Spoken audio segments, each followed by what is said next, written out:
اللهم إني أسألك علما نافعا.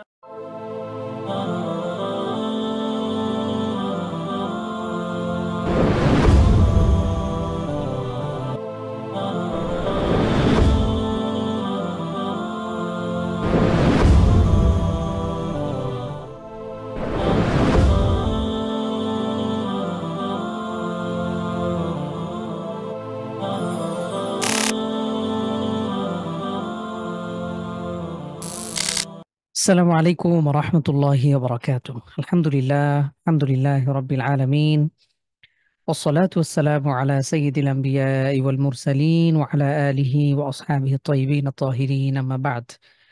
আলহামদুলিল্লাহ, যাবতীয় সকল প্রশংসা মহান আল্লাহ সুবহানাহু ওয়া তাআলার জন্য। সালাতু সালাম বর্ষিত হোক বিশ্বনবী হযরত মুহাম্মদ সাল্লাল্লাহু আলাইহি ওয়াসাল্লামের প্রতি, তার পরিবার পরিজন এবং সাহাবীদের প্রতি।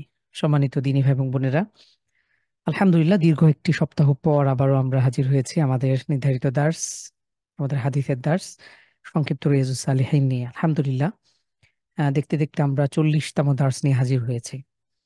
আহ, বলা যায় দীর্ঘ এক বছর নয়, অর্ধ বছরেরও অধিক সময় জুড়ে আমরা এই হাদিসের দার্সগুলো আমরা দেখছি। প্রতি সপ্তাহে একটা দিন, পবিত্র জুমার দিনে, আমাদের ছুটির দিনে, অবসর সময়ে কিছু দিনই কেনার জন্য সুযোগ আমরা লাভ করছি। আল্লাহ সুবহানাহু ওয়া তাআলা আমাদের এই ন্যূনতম বা ক্ষুদ্রতম প্রচেষ্টা যেন কবুল করে নেন, এবং যতটুকু আমরা শিখি, যতটুকু যে গুটি কয়েক কিছু হাদিস আমরা শিখছি, এগুলো যেন আমাদের প্রাত্যহিক জীবনে আমল করার তৌফিক দান করেন ইনশাআল্লাহ। সে প্রত্যাশা নিয়ে আজকের দার্স আমরা শুরু করছি। তো আলহামদুলিল্লাহ, আমরা আজকে আহ বেশ কিছু অধ্যায় দেখার চেষ্টা করবো ইনশাআল্লাহ। প্রথমে আমরা দেখবো ইনশাআল্লাহ বাবুল ইথারি ওয়াল মুওয়াসাত, ত্যাগ এবং সহমর্মিতা। এটা একটি ইম্পর্টেন্ট বিষয় যে আমরা মুসলিম নামমাত্রই আমরা ত্যাগী, এবং অন্যের প্রতি যে সহমর্মিতা আমাদের থাকা উচিত, এবং মুসলিম হিসেবে আমার অপর মুসলিম ভাই বা অপর মুসলিম বোন, আমার আত্মীয় স্বজন, আমার নিকটবর্তী যারা আছে, তাদের প্রতি আমার যে কোমল মানসিকতা এবং সহমর্মিতার ভাব, তাদের সুখে দুঃখে পাশে থাকা, এটা ইম্পর্টেন্ট। তো আমরা ইনশাআল্লাহ দেখি, প্রথমে কোরআন কারীম আয়াত থেকে আমরা দেখব। আল্লাহ সুবহানাহু ওয়া তাআলা ইরশাদ করছেন, ওয়ায়ুথিরুনা আলা আনফুসিহিম ওয়ালাউ কানা বিহিম খাসাসা। মুমিনদের একটি বৈশিষ্ট্য হলো যে তারা তাদের নিজেদের উপরেও, যারা অভাবগ্রস্ত রয়েছে, যারা বা নিডি পরিবার, যারা ব্যক্তি যারা অভাব দুর্দশাগ্রস্ত, অসহায়, তো তাদেরকে নিজেদের উপরে প্রাধান্য দিয়ে থাকে। এটা হলো মুমিনদের বৈশিষ্ট্য। এবং আমরা গত দার্সগুলোতে দেখেছি যে অন্যকে খাবার খাওয়ানোর যে ফজিলত এসছে, সুখে দুঃখে যে আমাদের দান সাদাকার বিষয়গুলো এসছে, অন্যের মুখে হাসি ফোটানোর যে বিষয়গুলো এসছে, এটা একমাত্র ইসলাম আমাদেরকে এত চমৎকার ভাবে বিষয়গুলো হাতে কলমে শিক্ষা দিয়েছে, আলহামদুলিল্লাহ। তো মুমিনদের এটা একটা বৈশিষ্ট্য, এবং আমরা ইনশাআল্লাহ বিভিন্ন হাদিস থেকে দেখার চেষ্টা করবো আমাদের নবী করিম সাল্লাল্লাহু আলাইহি ওয়াসাল্লাম তার অবস্থান কেমন ছিল, এবং তার দুয়ার থেকে কোনো অসহায় দরিদ্র কোনো ক্ষুধার্ত ব্যক্তি ফিরে এসেছে এমনটা হয় নাই। আল্লাহ রাসূল সাল্লাল্লাহু আলাইহি ওয়াসাল্লাম এতটাই দানশীল ব্যক্তি ছিলেন। তো আমরা ইনশাআল্লাহ আরো দেখবো। আল্লাহ তাআলা ইরশাদ করছেন, ওয়ায়ুতঈমুনা আত-তাআমা আলা হুব্বিহি মিসকিনান ওয়া ইয়াতীমান ওয়া আসীরা। যে মুমিনরা তারা তাদের মানুষকে খাওয়ায়। আহ এই খাবারের প্রতি আমাদের প্রত্যেকেরই কিন্তু ভালোবাসা থাকে। আমাদের প্রত্যেকেই আমরা খাবার দাবার, আমাদের অর্থ সম্পদ, আমাদের যে বিলাসিতার যে সামগ্রীগুলো রয়েছে, প্রত্যেকে আমরা ভালোবাসি। চেষ্টা করি যে সময় সুযোগ পেলে আমরা নিজেরাই সেটাকে ভোগ করা। এই আকাঙ্ক্ষা বোধ, এই যে আমাদের আহ দুনিয়াকে ভোগ করা, খাবার থেকে শুরু করে যে কোনো কিছু, এগুলোর প্রতি আমাদের যে আসক্তি বা আমাদের ভালোবাসা, এটা স্বভাবজাত। এটা আমাদের প্রত্যেকেরই এটা রয়েছে। কিন্তু এত তো সত্ত্বেও আমরা, যারা অভাবগ্রস্ত, অসহায়, ইয়েতিম, আসিরা, যারা দাস রয়েছে, তো তাদেরকেও আমরা খাবার খাওয়াবো, তাদেরকেও আমরা অংশীদার বানাবো। আমাদের সুখে দুঃখে তাদেরকেও আমরা আহ, তাদের হকের প্রতি আমরা লক্ষ্য রাখবো। তো এটা মুমিনদের অন্যতম একটি বৈশিষ্ট্য। তো আমরা যেন আমাদের বিলাসিতার ভারে আমরা যেন আমাদের কাছে নিকটবর্তী যারা আছে তাদেরকে ভুলে না যাই, তাদের প্রতি সহমর্মিতার হাত বাড়িয়ে দিই। বিশেষ করে রমাদান মাস, হাদিস এসছে শাহরুল মুওয়াসাত, এটাও কিন্তু সহমর্মিতার মাস। তো রমাদান মাস চলে গিয়েছে, রমাদানের শিক্ষা যেন আমরা ভর বছর চর্চা করতে পারি, সে চেষ্টা আমাদের থাকা উচিত ইনশাআল্লাহ। তো আমরা একটা হাদিস দেখবো ইনশাআল্লাহ। হাদিসটি হলো আবু হুরায়রা রাদিয়াল্লাহু আনহু থেকে বর্ণিত। আচ্ছা, আমরা আবু হুরায়রা রাদিয়াল্লাহু আনহু থেকে বর্ণিত ক্বালা জাআ রাজুলুন ইলান নবী সাল্লাল্লাহু আলাইহি ওয়াসাল্লাম, আল্লাহ রাসূল সাল্লাল্লাহু আলাইহি ওয়াসাল্লামের কাছে একজন ব্যক্তি আসলেন। এসে বললেন, ফাকাল ইন্নী মাজহুদুন ইয়া রাসূলুল্লাহ, আমি ক্ষুধার্ত, আমি খুব ক্ষুধায় কাতর হয়ে আছি। তখন আল্লাহ রাসূল সাল্লাল্লাহু আলাইহি ওয়াসাল্লাম ফাআরসালা ইলা বা'দি নিসাইহি, আল্লাহ রাসূল সাল্লাল্লাহু আলাইহি ওয়াসাল্লামের স্ত্রীদের কাছে সংবাদ পাঠানো হলো। আচ্ছা, আমার স্ক্রিন কি দেখা যায়? আপনার হাদিস কি দেখতে পাচ্ছেন কিনা? একটু কাইন্ডলি চ্যাট বক্সে জানাবেন ইনশাআল্লাহ। জি শাইখ, দেখা যাচ্ছে আলহামদুলিল্লাহ। আচ্ছা, ঠিক আছে। তো আল্লাহ রাসূল সাল্লাল্লাহু আলাইহি ওয়াসাল্লাম এই খবর তার স্ত্রীর নিকট পাঠিয়ে দিলেন, যে ঘরে কোনো খাবার আছে কিনা দেখো। তো ঘর থেকে উত্তর আসলো, ওয়াল্লাযী বা'আসাকা বিল হক মা ইনদি ইল্লা মাউন। আল্লাহ ঘর থেকে খবর পাঠায়, আল্লাহ রাসূলের কাছে খবর এলো যে ইয়া রাসূলুল্লাহ, আহ ওই সত্তার কসম যিনি আপনাকে সত্য সহকারে পাঠিয়েছেন, আমাদের ঘরে কিছুই নাই পানি ছাড়া। আল্লাহ রাসূল সাল্লাল্লাহু আলাইহি ওয়াসাল্লাম আরেকজন স্ত্রীর কাছে পাঠালেন, খবর পাঠালেন। ফাকালাত মিথলা যালিক, সেই স্ত্রীও তিনি তার আগের মতোই জবাব দিলেন যে ইয়া রাসূলুল্লাহ, মা ইনদি ইল্লা মাউন, আমাদের ঘরে পানি ছাড়া কিছুই নেই। তার মানে বোঝা যাচ্ছে আল্লাহ রাসূল সাল্লাল্লাহু আলাইহি ওয়াসাল্লাম তিনি কিভাবে দিন যাপন করতেন। তিনি বিশ্বের সর্বশ্রেষ্ঠ মানুষ হওয়া সত্ত্বেও, তিনি শ্রেষ্ঠতম রাসূল হওয়া সত্ত্বেও, পৃথিবীর সবচেয়ে দামি মানুষ হওয়া সত্ত্বেও তার ঘরে খাবার নাই। তিনি খবর পাঠিয়েছেন, বলা হচ্ছে যে পানি ছাড়া আমাদের ঘরে কিছুই নাই। এরপরে আল্লাহ রাসূল সাল্লাল্লাহু আলাইহি ওয়াসাল্লাম আবারও পাঠিয়ে দিলেন, হাত্তা কুন্না কুল্লুহুন্না মিথলা যালিক, প্রত্যেক স্ত্রীরাই তারা জবাব ছিল যে তাদের পূর্ববর্তী জবাব, যে আমাদের ঘরে আসলে তেমন কিছুই নাই।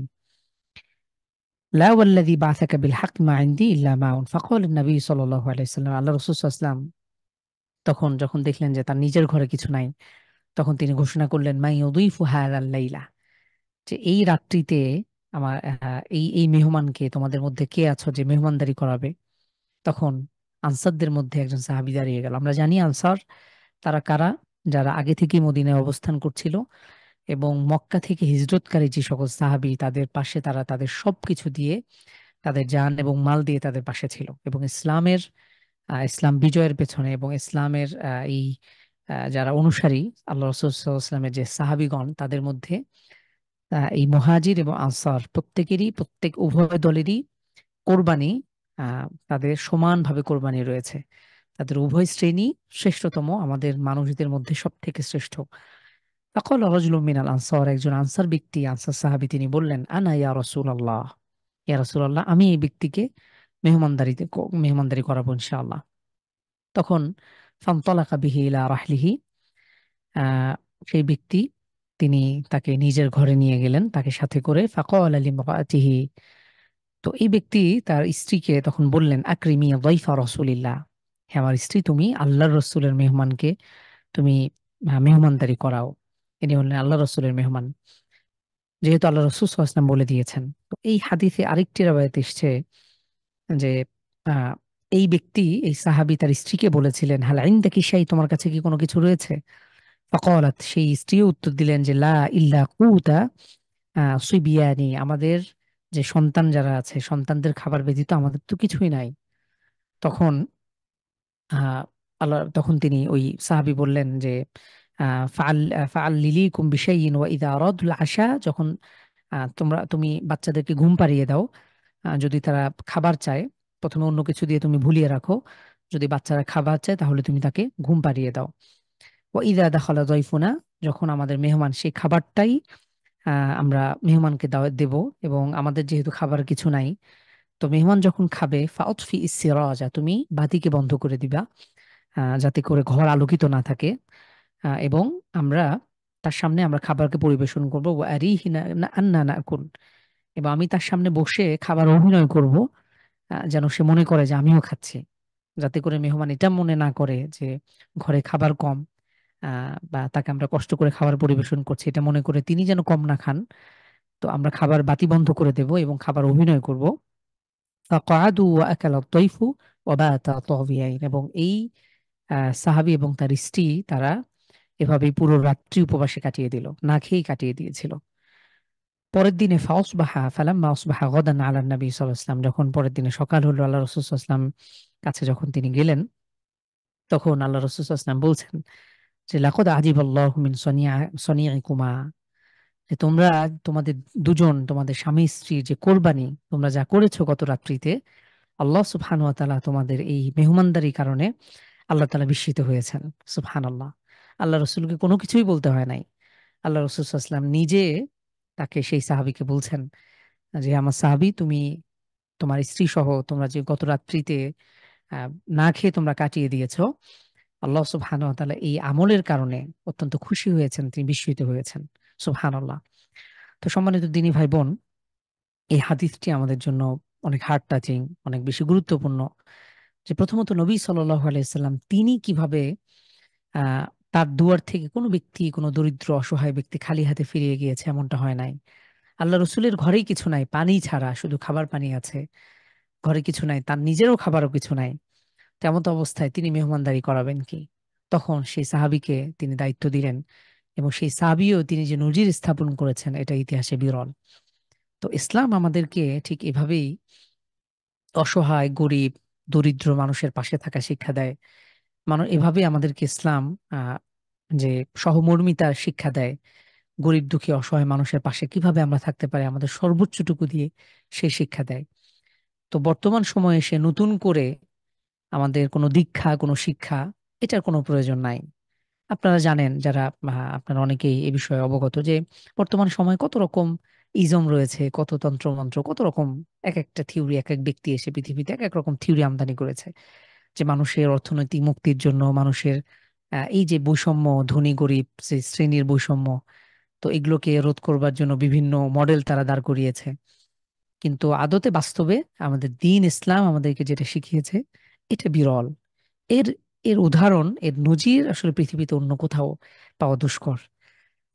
এবং সেই সাথে আমরা যারা মুসলিম, আমরা যারা বিশ্বাসী, আমাদের মধ্যে যারা সামর্থ্যবান আছি, তাদের উপরে অনেক কর্তব্য করণীয় রয়েছে। আমরা আমাদের যারা সামর্থ্যবান তারা যেন এই কৃপণতা, বা আমাদের অনেকেরই এমন মানসিকতা যে এই অর্থ সম্পদে আমরা কবরে যাব, তো এমনটা করা যাবে না। আল্লাহ সুবহানাহু ওয়া তাআলা কৃপণতা থেকে যেন আমাদেরকে হেফাজত করেন। বিশেষ করে এই অধ্যায়ের মাঝখানে কৃপণতা বিষয়ক একটা আলাদা অধ্যায় ছিল, আমি ওটা বাদ দিয়েছি, খুব বেশি ইম্পর্টেন্ট না। তো আল্লাহ সুবহানাহু ওয়া তাআলা কিন্তু কোরআন কারীমে অসংখ্য জায়গায় বলেছে, আম্মা মান বাখিলা ওয়াস্তাগনা, যারা আসলে কৃপণতা করে তারা অনেক সময় নিজেদেরকে কিন্তু স্বয়ংসম্পূর্ণ মনে করে, হ্যাঁ, ওয়াকাযযাবা বিল হুসনা, মূলত তারা এই তারা এই এই ভালো বিষয়গুলোকে তারা এটা মিথ্যাচার মনে করে। তো এর আদতে কোনো ফলাফল নাই। যারা কৃপণতা করে বা ধন সম্পদের প্রতি তারা প্রচন্ড পরিমাণ আগ্রহী, এগুলোকে তারা যে কোনোভাবে আহ, আটকে রাখতে চায়, নিজেদের মধ্যে নিজেরা ভোগ করতে চায়, আদতে তো এইসব আসলে ভোগ করতে পারে না। যে কোনো সময় পৃথিবী থেকে যখন বিদায় নিতে হয়, তখন এসব রেখে আমাদেরকে বিদায় নিতে হয়। তো এই জন্য আল্লাহ তাআলা ইরশাদ করেছেন, ওয়ামাই ইউকাশুহা নাফসি, যারা আহ এই অন্তরের কার্পণ্যতা, কৃপণতা, যেটা আমরা বলি বখিল, হ্যাঁ, এই কার্পণ্যতা থেকে যদি মুক্ত থাকা যায়, যে ব্যক্তি নিজেকে মুক্ত করলো, তা উলাইকা হুমুল মুফলিহুন, সে ব্যক্তি যেন সফল, সে ব্যক্তি সফল কাম হলো। তো এই জন্য আমরা কখনোই এটা মনে করব না যে আমাদের ধন সম্পদ, অর্থ সম্পদ যত যে আমরা ভালো অবস্থায় থাকি, আমাদের সুসময় দুঃসময়, অভাব অনটন যে অবস্থাতেই থাকি না কেন, আমি আমার সামর্থ্য অনুযায়ী দান সাদাকা হাত যেন আমার সবসময় প্রসারিত থাকে, আমি যেন এই ক্ষেত্রে কৃপণতা না করি। আলহামদুলিল্লাহ, এরকম অসংখ্য ঘটনা আমাদের সালাফদের মধ্যে বর্তমান সময়ে আছে। দেখবেন যে আপনি কষ্টে আছেন, আপনি দান করেছেন, আল্লাহ সুবহানাহু ওয়া তাআলা আপনাকে অন্য কোনো দিক থেকে মুহূর্তের মধ্যে আল্লাহ তাআলা এমন ভাবে গাইবী সাহায্য করেন, কল্পনার বাইরে। অসংখ্য উদাহরণ রয়েছে। তো এই জন্য আমরা যেন কখনোই এই কৃপণতা, এটা আসলে ভয়াবহ কৃপণতা, এটা খুব নিন্দনীয় একটি গুণ। আমরা গত দার্সে কিন্তু একটা হাদিস দেখেছি যে প্রতিদিন সকালে দুজন ফেরেশতা আসে, এসে দোয়া করতে থাকে যে যে ব্যক্তি, হে আল্লাহ, আল্লাহুম্মা আতি মুমসিকান খলাফান আল্লাহুম্মা আতি মুনফিকান খলাফনা ওয়া আতি মুমসিকান তালাফান। যারা কৃপণ ব্যক্তি, যারা অর্থ সম্পদগুলো নিজেদের এই কুক্ষিগত করে রাখার চেষ্টা করে, তাদেরকে আপনি ধ্বংস করে দিন। তো হাদিসে এসছে ওয়াত্তাকুশ শুহা, তোমরা কৃপণতা থেকে বেঁচে থাকো, কেননা ফাইন্না শুহা আহলাকা মান কানা ক্বাবলাকুম, তোমাদের পূর্ববর্তী জাতিদেরকে এই কৃপণতাই ধ্বংস করেছে। সুতরাং আমরা কখনোই এই কৃপণতার মতো নিন্দনীয় গুণ যেন আমাদের মধ্যে না থাকে। ইনশাআল্লাহ আমরা আমাদের সামর্থ্য অনুযায়ী দুহাত ভরে আমরা আল্লাহ দ্বীনের পথে, আল্লাহ সন্তুষ্টি অর্জনের জন্য দ্বীনের ভালো কাজে, মসজিদ মাদ্রাসাতে বা যে কোনো রকম ভালো কাজে, সাদাকা জারিয়ামূলক প্রজেক্টগুলোতে আমরা অংশগ্রহণ করার চেষ্টা করব ইনশাআল্লাহ বিইذনিল্লাহি তাআলা। আমরা আরেকটি অধ্যায়ে চলে যাচ্ছি ইনশাআল্লাহ, বাবু যিকরিল মাউতি ওয়া কসরিল আমাল। খুব ইম্পর্টেন্ট একটা টপিক, যে মরণকে, মৃত্যু স্মরণ করা, মৃত্যুর কথা মাঝে মাঝে মনে করা, এবং আমাদের অকসরিল আমাল, আমাদের আশা আকাঙ্ক্ষার যেই প্যারামিটার আছে এটাকে কমিয়ে রাখা, আমাদের আশা আকাঙ্ক্ষাগুলোকে নিয়ন্ত্রণ করা। আমরা যত কম আশা আকাঙ্ক্ষা আমাদের দুনিয়ার ব্যাপারে লালন করব, ততটা আমরা আসলে ততটা সুখে থাকা সম্ভব। তো মৃত্যুর স্মরণ এটা ইম্পর্টেন্ট। মৃত্যুর স্মরণ থেকে যদি আমি যতটা দূরে সরে যাব, ততটা আমার মধ্যে উদাসীনতা, গাফলতি চেপে বসে এবং দুনিয়ার বাস্তবতাগুলো আমাকে ভুলিয়ে রাখে, যে আসলে পৃথিবী ছেড়ে যে একটা সময় আমাকে চলে যেতে হবে, বিদায় নিতে হবে, যে কোনো সময়, যে কোনো মুহূর্তে, যে কোনো সেকেন্ডে। এটার কোনোই শিওরিটি নাই, কোনো গ্যারান্টি নাই। তো আমার প্রস্তুতি যেন শতভাগ ঠিক থাকে, এবং আজকে যদি আমি পৃথিবী ছেড়ে বিদায় নিই, তো আমি আসলে কি নিয়ে আল্লাহর সামনে দাঁড়াবো, এটার সবসময় স্মরণ আমার মাথায় রাখা উচিত।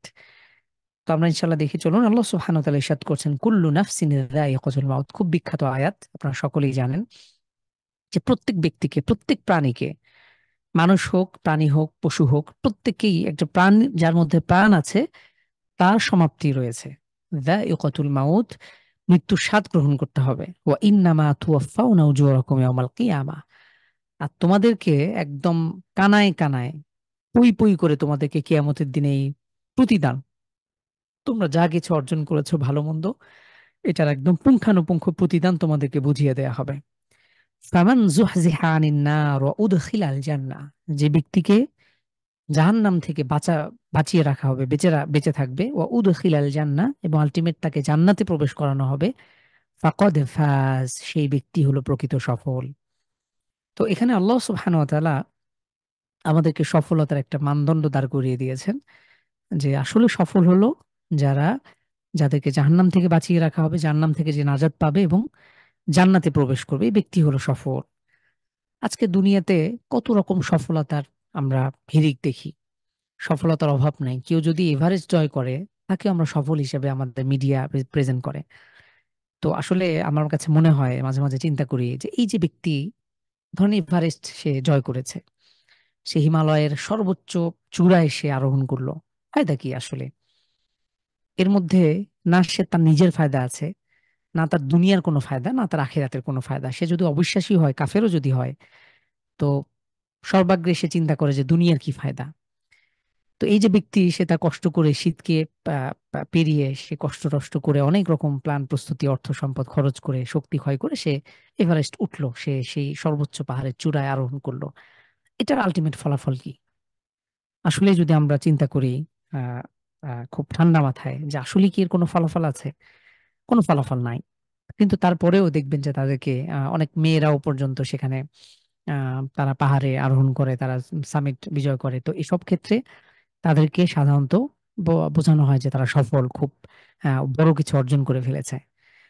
তো আল্লাহ সুবহানাহু ওয়া তাআলা ইরশাদ করছেন, আসলে প্রকৃত সফল হলো যে ব্যক্তি জাহান্নাম থেকে বাঁচতে পারলো এবং জান্নাতে প্রবেশ করানো হলো যে ব্যক্তিকে, সেই হলো ফাকাদ ফাজ, সেই হলো প্রকৃত সফল।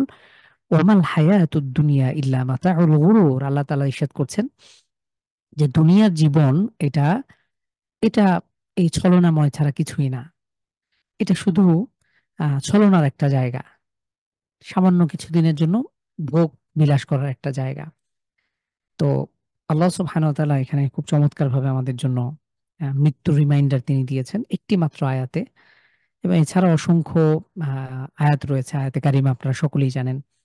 আরেকটি আয়াত আমরা দেখি, ওয়ামা তাদরি নাফসুম মাযা তাকসিবু গাদা ওয়ামা তাদরি নাফসুম বিআইয়ি আরদিন তামুত। এবং কেউ জানি না যে আগামীকাল আমরা কি অর্জন করতে যাচ্ছি। আমাদের রিজিক, একজন দোকানদার যিনি, তিনিও জানেন না যে তার আগামীকাল কতটুকু লাভ হতে চলেছে, কতটুকু বেচা বিক্রি হতে পারে।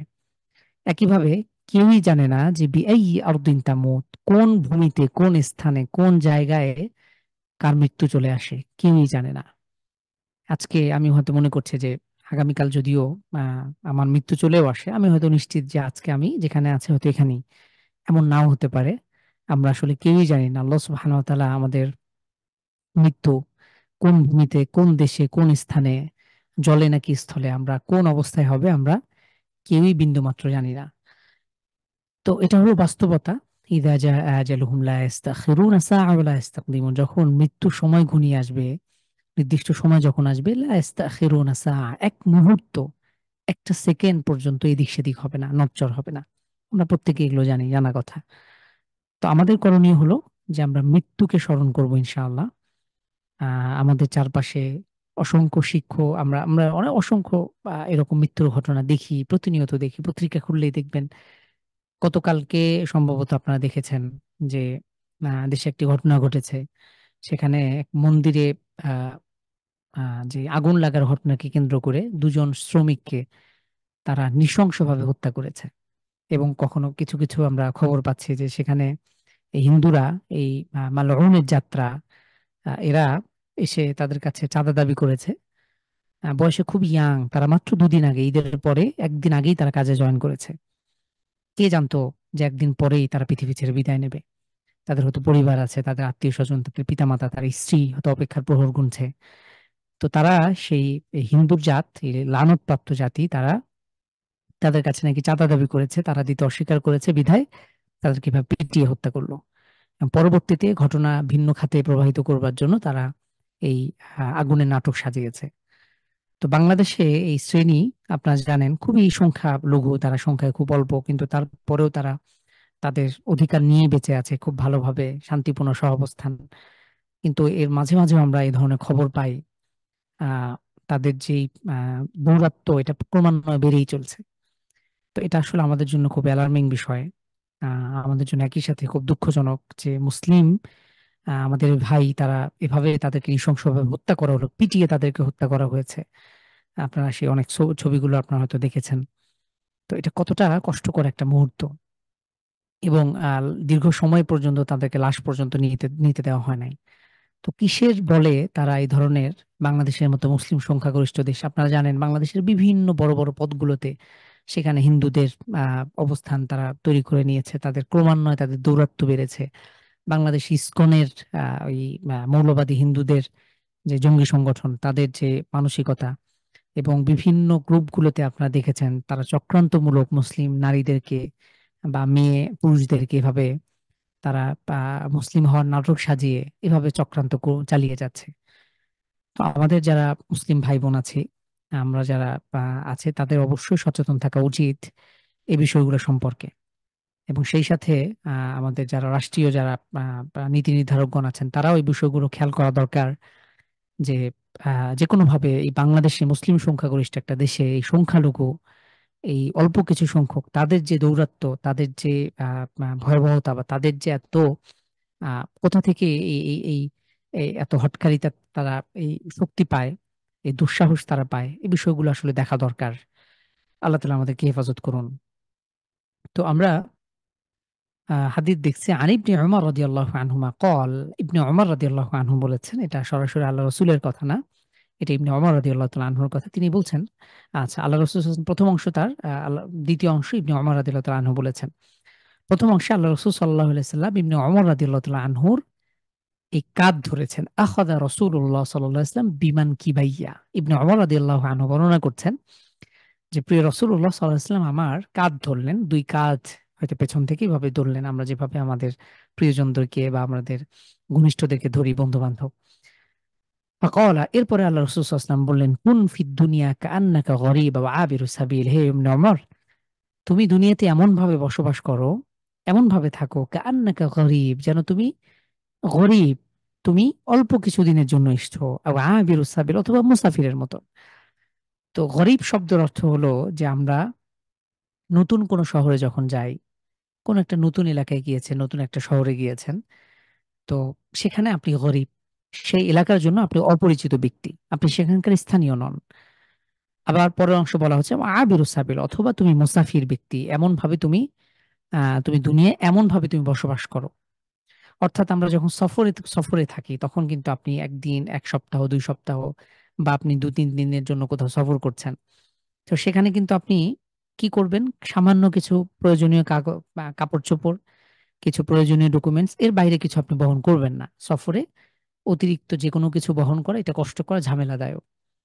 আল্লাহ রাসূল সাল্লাল্লাহু আলাইহি ওয়াসাল্লাম এই উদাহরণই টেনেছেন যে তুমি দুনিয়াতে এমন ভাবে থাকো যেন তুমি দুনিয়াতে একজন মুসাফির, একজন শুধু পথচারীর মতন, ক্ষণক্ষণিকের জন্য তুমি এসছো।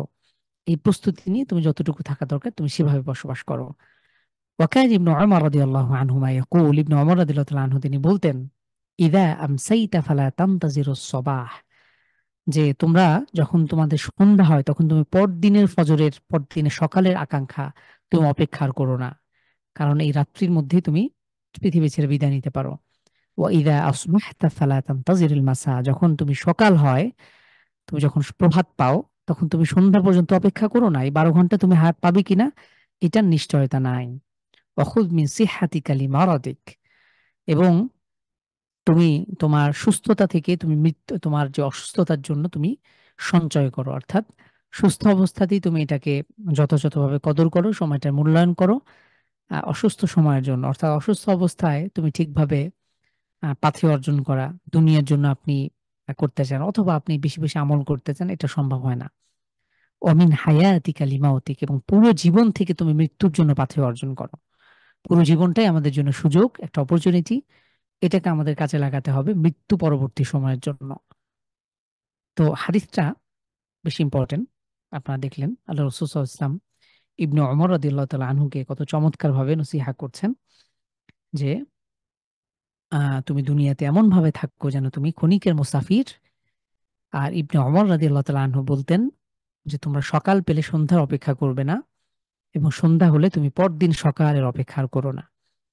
আল্লাহ সুবহানাহু ওয়া তাআলা আমাদেরকে এভাবেই দুনিয়ার সাথে আমাদের ডিল করার তৌফিক দান করুন ইনশাআল্লাহ।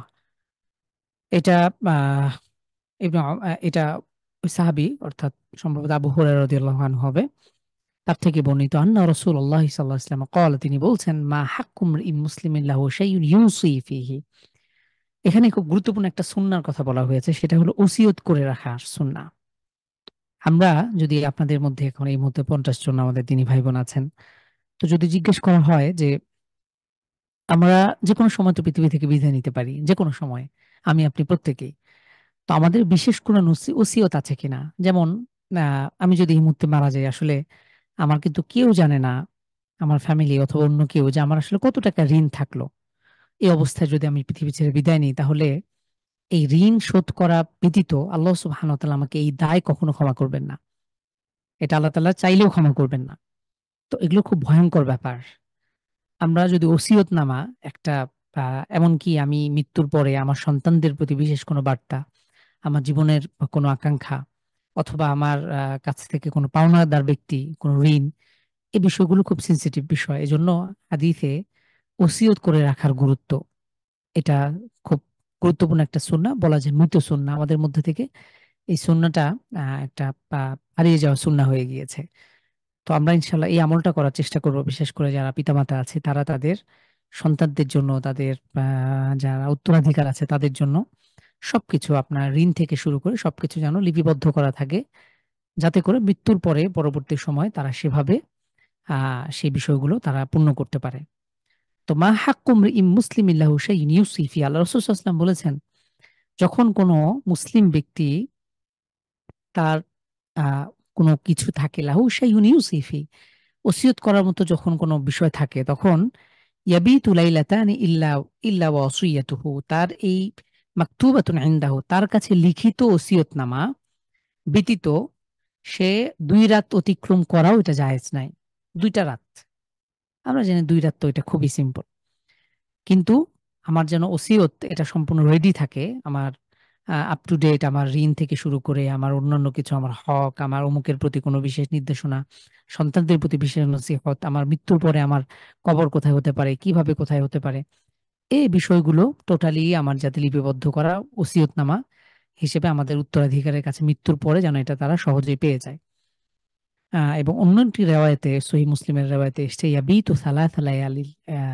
এই হাদিসে এখানে আমরা দেখতে পাচ্ছি 2 রাত্রির কথা এসছে, আরেকটি হাদিসে 3 রাত্রির কথা এসছে। ইবনে ওমর রাদিয়াল্লাহু তাআলা আনহু তিনি বলেন, মা মাররাত আলাইয়া লাইলাতুন মুনযু সামি'তু রাসূলুল্লাহ সাল্লাল্লাহু আলাইহি ওয়াসাল্লাম।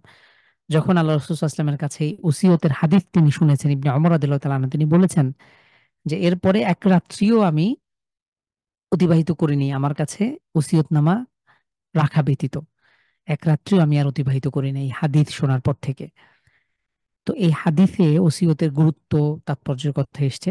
আমরা ইনশাআল্লাহ এই আমলটা করতে পারি খুব গুরুত্বের সাথে। আজকে থেকেই আপনার একটা ওসিয়তনামা নিজে নিজে প্রস্তুত করতে পারেন।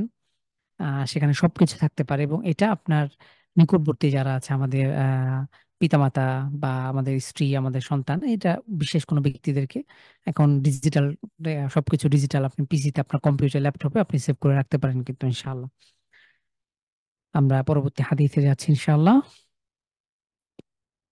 عن أنس رضي الله عنه قال خط النبي صلى الله عليه وسلم خطوطا। আল্লাহ রাসূল সাল্লাল্লাহু আলাইহি সাল্লাম একটা দাগ টানলেন। এই দাগটা টানার পরে তিনি বললেন, হাযাল ইনসান, এটা হলো মানুষ, ওয়া হাযা আজালুহু, আর এটা হলো তার মৃত্যু। এবং ফাবাইনামা হুয়া কাযালিক ইয জাআল খাত্তুল আকরাব, যে এর মধ্যবর্তী সময়ে, এই জীবন এবং মৃত্যুর মধ্যবর্তী সময়ে মানুষ এবং আমার মৃত্যু এতটা কাছাকাছি যে এই অবস্থার মধ্যে আমরা থাকি, এমন সময় মৃত্যু আমাদের কাছাকাছি চলে আসে। তো এই এবং আরেকটি হাদিসে রাসূল সাল্লাল্লাহু আলাইহি সাল্লাম খুব চমৎকারভাবে, আমি এখানে অ্যানোটেশন করতে পারছি না, আমি হলে হয়তো একটু দেখানোর চেষ্টা করতাম, যে আল্লাহ রাসূল সাল্লাল্লাহু আলাইহি সাল্লাম, আমাকে অ্যানোটেশন যদি অন করে দেওয়া যায় তাহলে আমি হয়তো একটু ট্রাই করতাম ইনশাআল্লাহ একটু দেখানোর। তো আল্লাহ রাসূল সাল্লাল্লাহু আলাইহি সাল্লাম একটা এইভাবে দাগ টানলেন, একটা প্রথমে 4 কোণা ঘর, বর্গাকার ঘর তিনি আঁকিয়েছেন, অন্য একটি হাদিসে এসছে। এরপরে সেই ঘরের মধ্যবর্তী জায়গা থেকে তিনি একটা বড় দাগ টানলেন এবং এই যে বর্গাকার, যে 4 কোণা যে ঘরটা, এর মাঝখানের দাগের চারপাশে তিনি আরো কিছু এভাবে ছোট ছোট ছোট ছোট দাগ টানলেন। তিনি বললেন যে এই যে এটা হলো মানুষের জীবন আর এটা হলো মৃত্যু, এবং আমরা চারপাশে এভাবে এই আশা আকাঙ্ক্ষা নিয়ে বেঁচে থাকি, অনেকগুলো আশা আকাঙ্ক্ষা আমরা প্রতিনিয়ত, আহ দুনিয়া কেন্দ্রিক, আমাদের চাওয়া পাওয়ার কোনো শেষ সীমানা নাই। আল্লাহ রাসূল সাল্লাল্লাহু আলাইহি ওয়াসাল্লাম এভাবে বললেন যে এভাবে মানুষ তার জীবদ্দশায় এভাবে আশা আকাঙ্ক্ষা করতেই থাকে, কিন্তু মৃত্যু তাকে ঘিরিয়ে রাখে এবং একটা থেকে সে আরেকটার মধ্যেই সে ঘুরপাক খায়। তার আশা আকাঙ্ক্ষা থেকে শুরু করে অন্যান্য বিষয়গুলো তাকে আষ্টের পৃষ্ঠে জড়িয়ে রাখে। তো যাই হোক, রাসূল সাল্লাল্লাহু আলাইহি ওয়াসাল্লাম আরেকটি হাদিসে ইরশাদ করছেন, আমরা কিন্তু মৃত্যু সম্পর্কিত আমরা অধ্যায় দেখছি, তো এখানে সাধারণত এই বিষয়ে আলোচনা থাকবে। রাসূল সাল্লাল্লাহু আলাইহি ওয়াসাল্লাম ইরশাদ করছেন, আকসিরু যিকরা হাযিমিল লাযযাত, তোমরা বেশি করে মৃত্যুর এমন বিষয় স্মরণ করো যেটা আমাদের সব রকম লাযযা, যত আনন্দ, আশা আকাঙ্ক্ষা, তৃপ্তিদায়ক যত বিষয় আছে সবগুলোকে একদম নাশ করে ফেলে। এই বস্তুটা কি? সেটা হলো মৃত্যু। তো রাসূল সাল্লাল্লাহু আলাইহি ওয়াসাল্লাম বলছেন, ইয়ানিল মাউত, অর্থাৎ মৃত্যু সম্পর্কে তোমরা বেশি বেশি স্মরণ করো। এই মৃত্যুটা কেমন? হাযিমিল লাযযাত, সব রকম আনন্দদায়ক যত বিষয় রয়েছে সবগুলোকে এই মৃত্যু শেষ করে ফেলে, নিঃশেষ করে ফেলে। তো বুঝতেই পারছি আমরা মৃত্যুর যে গুরুত্ব, হাদিসে যে মৃত্যুর কথা এসছে, আমরা এই জন্য বেশি বেশি আমরা যদি, আপনি দেখবেন, আপনি যদি এই সম্পর্কে একটু আহ, আহ, রাখার চেষ্টা করেন, আপনি এই মৃত্যুর যে স্মরণ, তাহলে দেখবেন যে অনেক কিছুই, দুনিয়াটা অনেক সময় আপনার কাছে অনেক ইজি মনে হয়ে যাবে, যে আসলে দুনিয়ার ধোঁকায় আমরা প্রতিনিয়ত আমরা এর মধ্যে ঘুরপাক খাচ্ছি।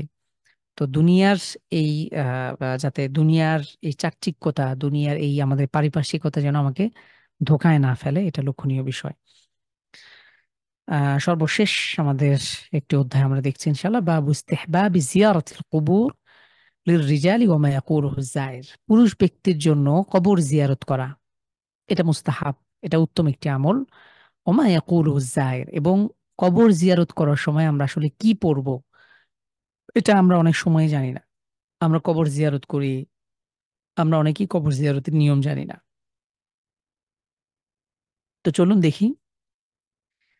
عن بريدة رضي الله عنه قال قال رسول الله صلى الله عليه وسلم كنت نهيتكم عن زيارة القبور فزوروها। প্রথমে আল্লাহ রাসূল সাল্লাল্লাহু আলাইহি ওয়াসাল্লাম কবর জিয়ারত করা থেকে নিষেধ করেছিলেন। পরবর্তীতে তিনি বললেন যে আমি তোমাদেরকে কবর জিয়ারত থেকে নিষেধ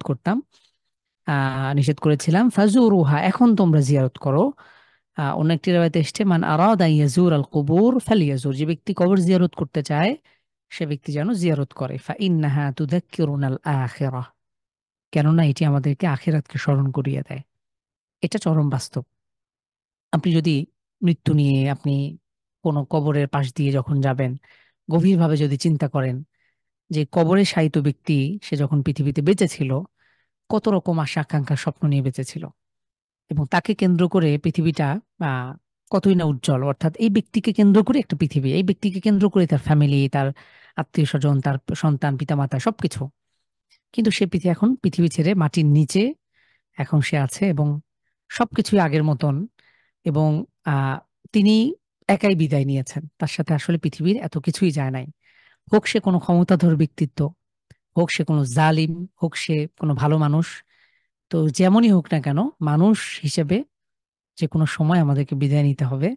এবং সব রকম আমার যত রকম অর্থ বৈভব, আমার ক্ষমতার দাপট, আমার এত শত আমার অহংকার, আমার আহ যাই বলি না কেন সবকিছু ছেড়ে কিন্তু নিমিষের মধ্যে আমার মৃত্যুর মাধ্যমে আমার সবকিছু বিদায় জানাতে হবে। তো আসলেই আমাদের মানুষ হিসেবে আমাদের এই যে আত্মহমিকা, অহংকার, টাকা পয়সার গরম, আমার অর্থ সম্পদ, এসব কোনো কিছুরই মূল্য নাই আল্লাহ সুবহানাহু ওয়া তাআলার কাছে। ইন্না আকরামাকুম ইনদাল্লাহি আতকাকুম, কেবলমাত্র তাকওয়া ছাড়া আল্লাহর কাছে শ্রেষ্ঠত্বের মানদণ্ড হিসেবে কোনো কিছুই গ্রহণযোগ্য না। তো আমরা কবর জিয়ারতের গুরুত্ব দেখলাম।